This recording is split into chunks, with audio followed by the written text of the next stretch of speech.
So students, up till now, we have discussed what are the essential elements of a valid contract, how to enter into a valid contract. Now that the contract has been entered, let us discuss how to perform the contract. Over here, we are discussing how will the parties fulfill their promises. The first part that we will discuss is who can perform. Now, the first option is that the promiser will himself perform. If he has promised, he will have to perform. So the promiser will himself. Now, if the intention of parties is such that the contract must be performed by the promiser, then contract will have to be performed by the promiser himself. Like if X promises to marry Y, it's the intention that only X should marry Y and not any other person. So what if the intention, then in that case you will have to perform. Okay, what if the contract involves skill or personal involvement? The contract requires skill or personal involvement, then also in that case the contract must be performed by the promiser himself, because that skill cannot be obtained from some other person. Agent. Now, it is not the intention of the parties that the contract must be performed by the promiser. There's no personal skill, there's no involvement, then the contract can be performed either by the promiser himself or any other person like his agent. So over here, the intention is not that the contract must be performed by the promiser himself. It does not involve skill, it does not involve personal involvement. Then contract can be performed by any person, even an agent. Okay, the promiser promised, then he died. Now there is a contract, you have promised, there is a contract, you will have to perform, but the promiser has died. Then in that case the contract will be performed by his legal representative. But what if, ma'am, the contract involves personal skill, personal consideration? See, in that case, then the contract will come to an end. It will become void.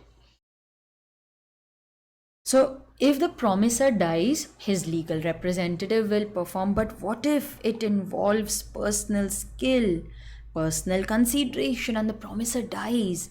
Then the contract becomes void because it cannot be performed by any other person. It involves skill. Sometimes the contract may be performed by third party only if the promisee allows. So promiser is not performing, but instead of promiser, someone else is performing. This is possible only when the promisee agrees. Sometimes joint promiser may perform the promise. Like say for example, X, Y, Z, they have jointly borrowed 30,000 rupees from A. All of them will have to jointly perform the promise. Now, what are the rules regarding performance of joint promise important for exam? So let us discuss that separately. So what are the key words that we have highlighted as to who can perform? Promiser himself, agent, legal representative, third person, joint promiser.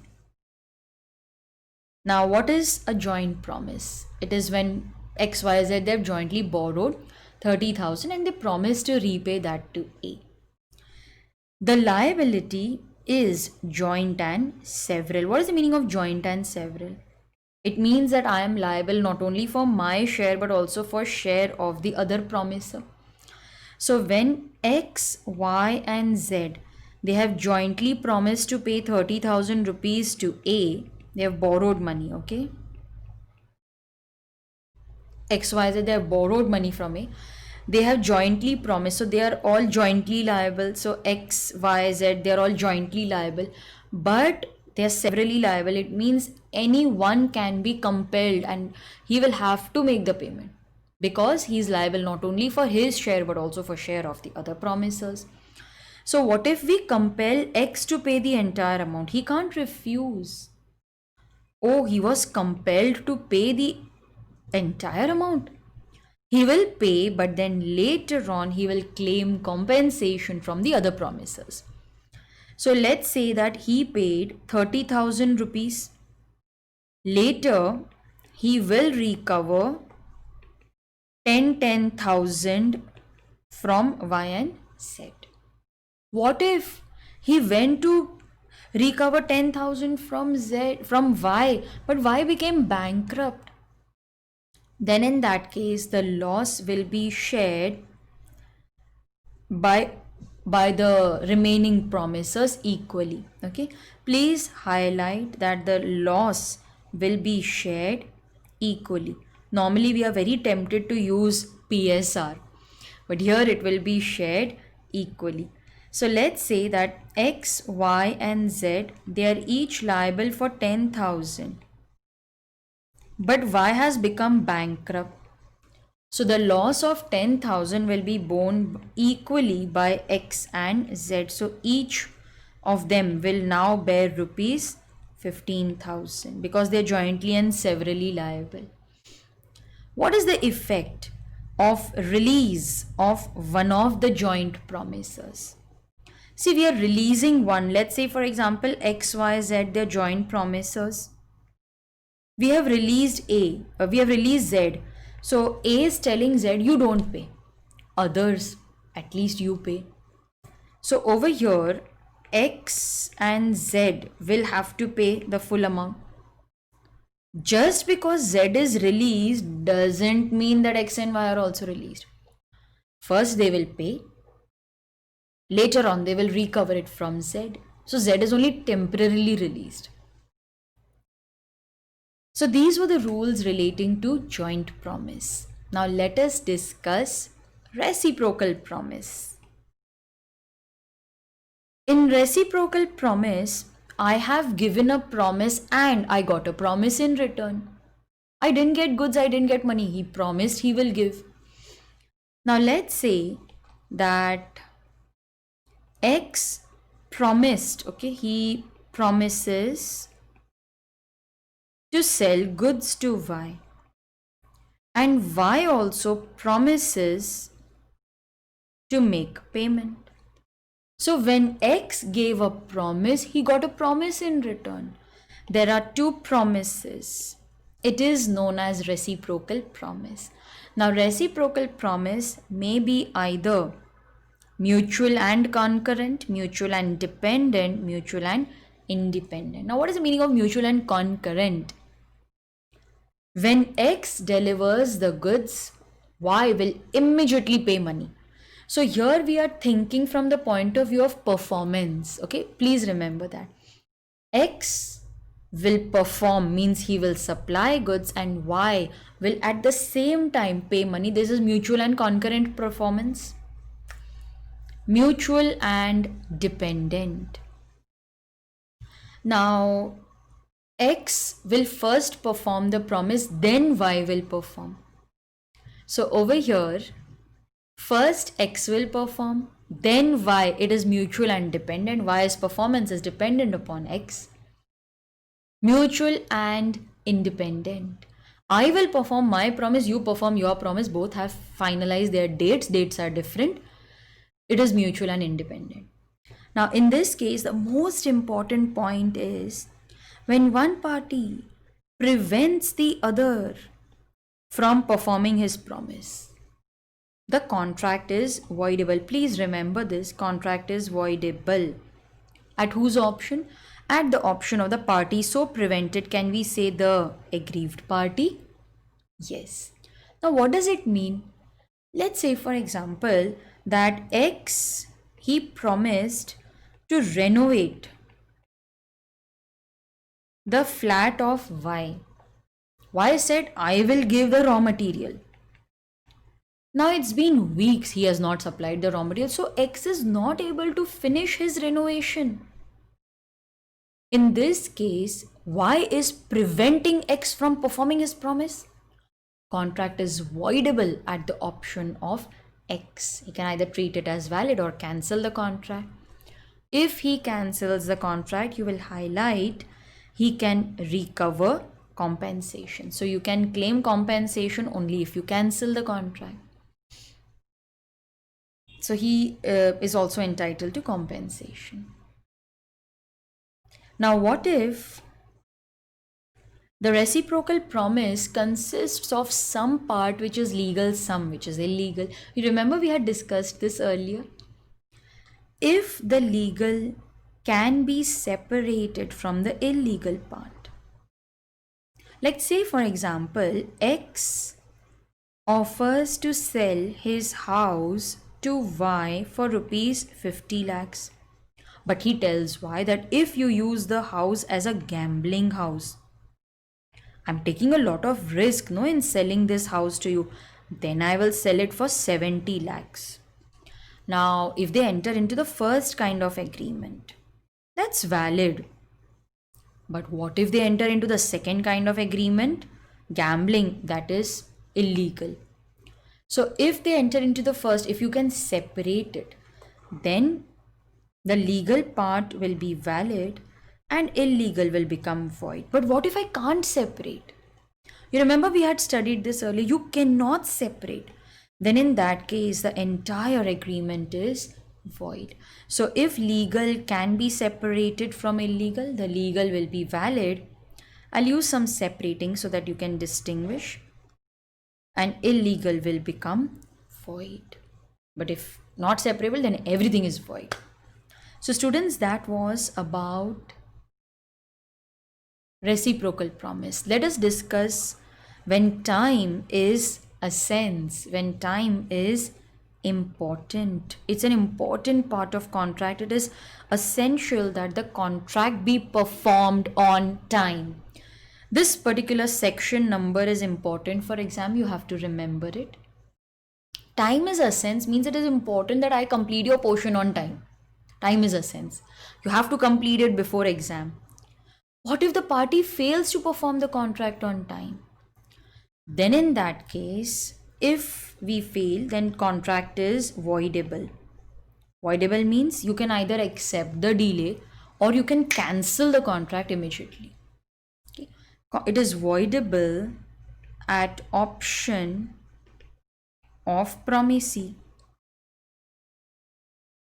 So aggrieved party can either accept the delay or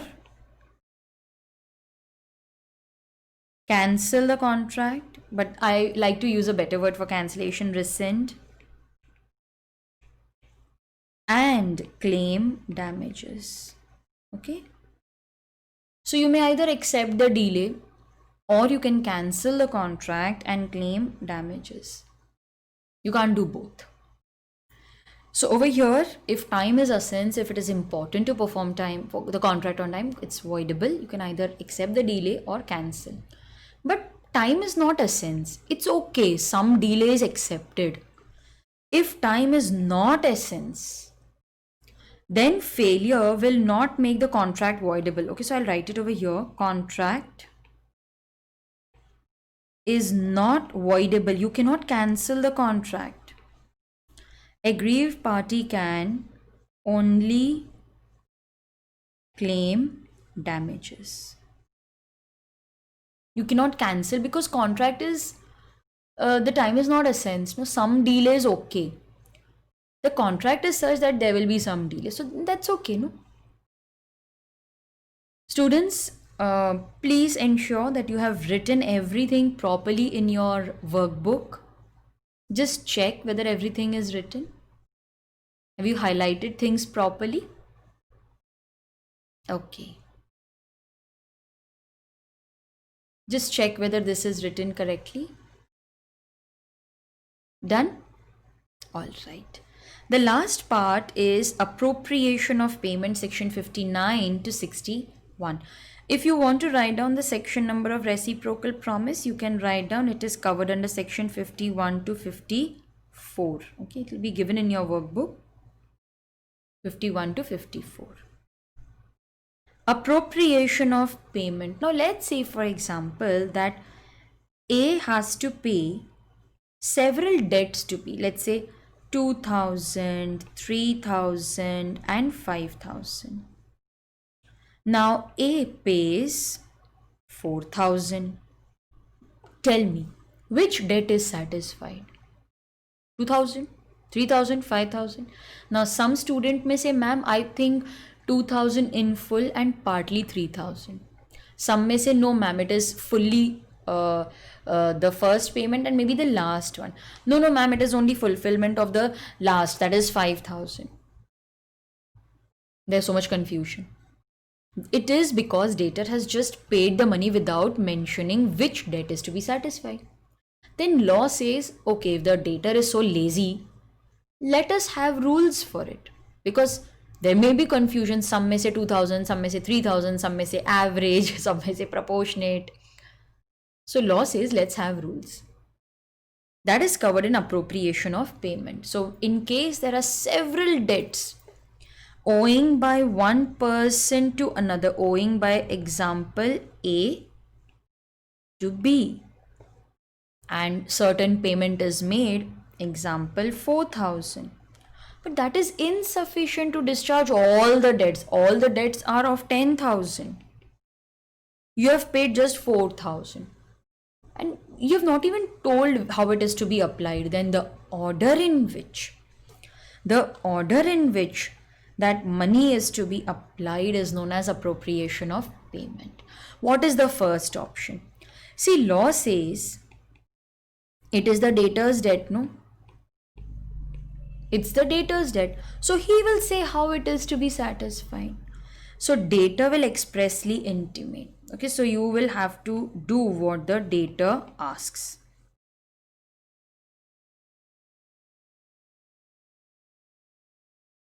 No, debtor has not given any instructions then. If nothing is given then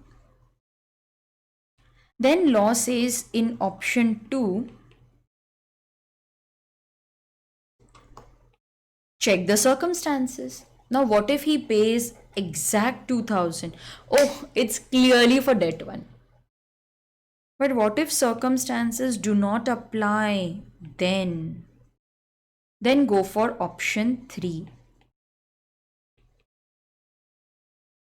Okay, go for option 3. Debtor has not intimated. Circumstances do not imply. Then creditor can appropriate as per his wish. He just needs to inform the debtor. Okay, law says just plus. Okay, I'll write plus inform debtor.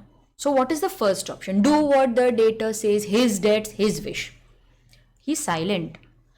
Circumstances imply? No. Third option, debtor does not intimate but the creditor can appropriate. Fourth option, both are lazy. Both are lazy. Neither the creditor appropriates nor the debtor intimates.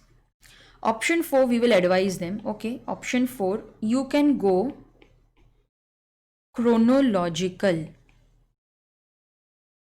You can satisfy the debt which was incurred first. Chronology, date. Oh my god, now there are 2 debts which were incurred on the same day. Now the debt is for 5000, you have got only 4000. Proportionate. Okay, then you will appropriate proportionately. How will you calculate proportionate? See, 2000 has to be satisfied out of total debt of 5000 and you have received 4000. So out of 4000, how much should I appropriate to the first debt out of a total debt of 5000? So like that I will calculate proportionately. Students, please pause the video. Write this down. Done? All right, you're too fast. I hope you're enjoying these lectures because it's a very different kind of revision. No, you must have never seen this, a worksheet kind of, workbook kind of revision wherein you write. See, students, I always believe that you should write and practice. And on your YouTube channel, I will never tell you things which I don't believe in. I believe in these. That is why I'm going for this kind of a model for revision. I believe that whenever you need to remember something, it's always better to write. So write and practice, and that's what I'm making you do. That's what I do even when we attend the live lectures. Write and practice. Next we have discharge of contract. Now I have a small mnemonic for it. Mobile. Okay, something very easy to remember, no, for discharge. Now I have not written the heading on purpose because I want you to recollect. I want you to tell me what I should write over here. Okay, in case of discharge, M is discharge by, you can write down, mutual agreement. Okay, discharge by mutual agreement. Now discharge may be by mutual agreement, and that may take place in the form of novation. Now what is the meaning of novation? Novation means that I am substituting a new contract in place of the original contract. So new for old. Okay, you can write that way. New for old. I'm entering into a new contract in place of the original contract. What is the meaning of rescission? Rescind means to cancel. So cancel old, no new. I cancel the original contract and I don't enter into a new contract. What is the meaning of alteration? Alteration means you are making certain changes in the original contract, the old contract. No new contract, old is changed, modified. What is the meaning of remission? Remission means accepting some lesser fulfillment, less fulfillment, or I am accepting some other fulfillment. Lesser means instead of my claim of 5,000, I am accepting 2,000 and telling the party, don't pay the remaining, you are discharged. I am accepting something less. Accepting something other. I was supposed to receive money. Instead of that, I accepted a gold watch for the same value. That is remission. Everything happens by mutual agreement. Waiver means to give up. Now X and Y both have to supply goods to Z. Z is telling Y, you don't supply, I waive my right to receive goods from you. X, at least you give the goods, you supply. So this is discharge by mutual agreement. Next we have O, that stands for operation of law. See students, you can anytime pause the video and take down notes. I am trying my best to go slow, but you can anytime pause the video. O is operation of law. Automatically parties are discharged. That happens in case of death of a promisor. But ma'am, we had studied that in case of death, contract can be performed by legal representative. In that case, parties are not discharged. But what if there is skill or there is some personal involvement? Then the contract will be discharged because it cannot be performed by any other person. What if the person becomes insolvent? See, I am not able to pay my debts. That is why I have become insolvent. So the party is discharged for debts. Okay, I'll just write debts. He is discharged for debts up to, please highlight, up to the date of insolvency or adjudication. So I could not pay the debts till the date I was adjudged insolvent. Later I again become solvent, no? But I couldn't pay those debts. That is why I have been discharged. I'm an insolvent. Next we have unauthorized material alteration. There are three words over here. Unauthorized means I am making certain changes without the authority of the other party. Material means important. Alteration means change. I am making some unauthorized, material, important change without consulting the other party. The party whose consent was not obtained, he is discharged. So I will write over here, aggrieved party is discharged. Same identity of promiser and promisee. Okay, same identity of the promiser and promisee. Now X drew a bill on Y. Y accepted the bill, gave it to X. X endorsed it to Z, Z to A to X, A to Y. Wow. Now bill is with Y and it is also his bills payable. He had accepted, I will pay. To whom? To anyone who possesses the bill. Now he is possessing the bill. You can't make payment to yourself.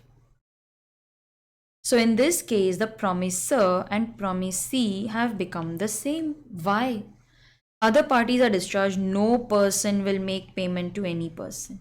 All are discharged. Why will not pay money? Because he can't pay money to himself. All are discharged. Next, we have breach. Now, the word B over here, the letters B stands for breach of contract. Now, breach means when one party fails or refuses to perform his promise.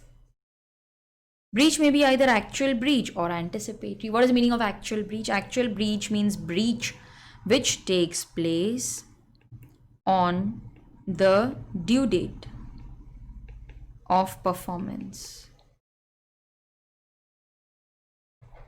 What is anticipatory?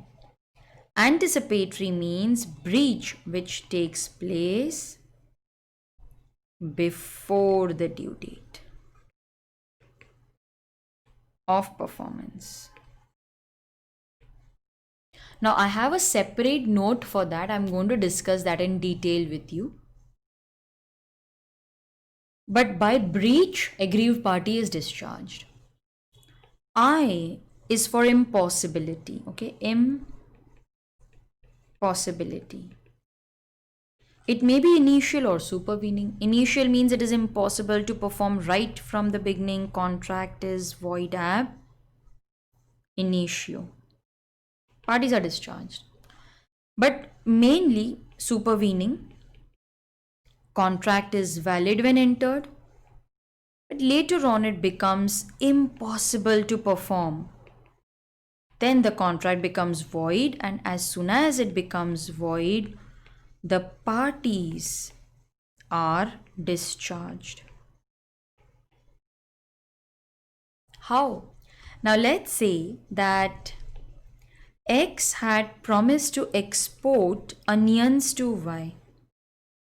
But before he could export, the government imposed a ban on the export of onions. Now can he export? It's impossible now. So a valid contract has now become void. Okay, it has become void. It is now impossible to export. Parties are discharged. Parties are discharged. L stands for lapse of time. L stands for lapse of time. How much time do we have to file a case? 3 years.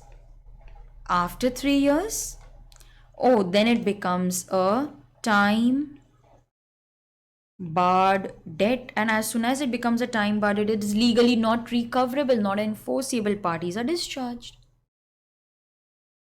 So parties are discharged because it has become a time barred debt.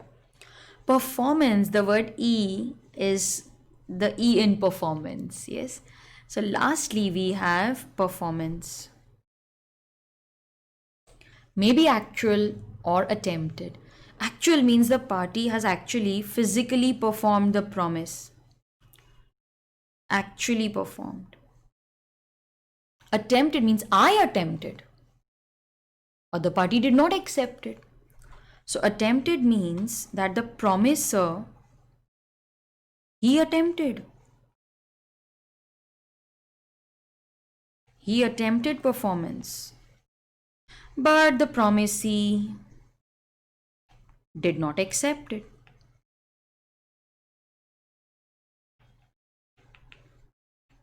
So I wanted to perform, promisee did not accept it. It's also known as tender, no? I tried, no, I am discharged. I'm not going to offer again. So students, please write this. Actual performance, when we have actually performed, contract is over, parties are discharged. Please ensure that this note is complete. Is it? Very good. Now let us discuss something about breach of contract. Now let's say that X promised to sell goods to Y on 15th of April. On 15th, he's telling, no, I can't give you goods. X refuses. This is nothing but breach of contract. Yes, now breach may be either actual breach or anticipatory. What is the meaning of actual breach? Actual breach means breach which takes place on the due date of performance.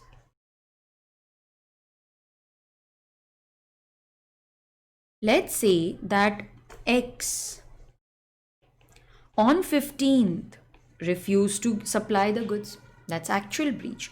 The aggrieved party Y, okay, the aggrieved party, I'll just write it like this. The aggrieved party Y has a remedy. What is the remedy? The remedy is to cancel the contract, but I always like using a better word, to rescind the contract and to claim damages. Okay, so if the breach is on the due date, then you can cancel the contract, claim damages. Very simple. But here there is something else. There is something else which is included. It may also be during the course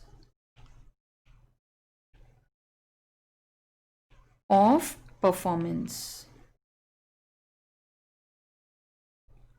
Now, what is the meaning of during the course? It means party has performed part of the promise, the part is performed. Oh, but he refuses to perform the remaining part. It's breach during the course of performance. This is also actual breach. What is the meaning of anticipatory breach? Anticipatory breach means breach which takes place before the due date of performance. Okay, breach which takes place before the due date. Now let's say that X on 13th itself told Y that no, I can't perform the contract, whereas the due date is 15th. This is anticipatory breach before the due date. Now the aggrieved party Y has two options. He's a very angry person. So he decides to cancel the contract immediately on 13th without waiting for the due date. If he is cancelling, he can also claim damages. Yes, but he's a very kind-hearted person, so he decides to wait. He can also wait till due date or wait till due date. Oh, but even on the due date, the party did not perform the promise. Oh, then we have no option but to cancel the contract. Okay, so let me include one word. I think that will give you a better idea of what we are writing. Still unperformed.